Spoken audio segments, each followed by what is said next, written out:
ब्रह्मांड में अनेकुल ग्रह उपग्रह के एक दिशा से दूसरी दिशा की ओर जाने की गतिविधियों लगातार चलती रहती है, लेकिन इस बार भारतीय अंतरिक्ष एजेंसी इसरो के वैज्ञानिक खासी चिंता में आ गए हैं।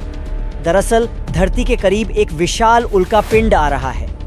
इस उल्कापिंड का नाम अबोफिस है, जिसकी निगरानी भारतीय अंतरिक्ष अनुसंधान संगठन इसरो कर रहा है। इस पृथ्वी के बहुत करीब आने की संभावना है। इस एस्टेरॉयड का नाम मिस्र के विनाश के देवता के नाम पर रखा गया है। पृथ्वी की ओर तेजी से बढ़ रहा है उनका पिंड 13 अप्रैल 2029 को धरती के सबसे करीब पहुंचेगा क्नॉइस।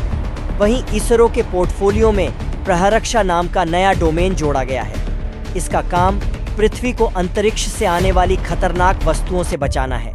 इसरो अध्यक्ष ने क्या कहा? इसरो के अध्यक्ष डॉक्टर सोमनाथ ने कहा कि बड़ा स्टेरॉयड हमारी मानवता के लिए खतरनाक हो सकता है। इसरो ऐसे खतरे के प्रति सचेत है।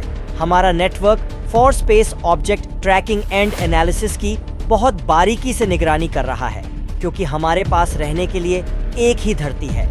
ऐसे खतरों से बचने के लिए हम सभी देशों से सहयोग करेंगे। क्नॉइस टॉप। सोमनाथ का कहना है कि इसरो निश्चित तौर पर 2029 में अपने सबसे करीब आने वाले एस्टेरॉयड पर रिसर्च करेगा। एक रिपोर्ट के मुताबिक पृथ्वी से 32,000 किलोमीटर ऊपर इस आकार का कोई एस्टेरॉयड कभी भी हमारे ग्रह के इतने करीब नहीं आया है। इसके आकार की बात करें तो यह भारत के सबसे बड़े एयरक्राफ्ट कैरियर INS विक्रमादित्य से भी बड़ा है। इसका अनुमानित व्यास 340 से 450 मीटर है। 140 मीटर के व्यास से ऊपर का कोई भी उल्कापिंड पृथ्वी के करीब से गुजरता है तो उसे खतरनाक माना जाता है। इसे लेकर नेट्रो के हेड डॉक्टर AKNL कुमार ने कहा कि ऐसा बड़ा उनका पिंड तबाही ला सकता है।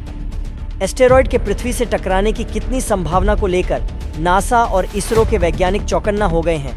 बता दें कि को पहली बार 2004 में खोजा गया था।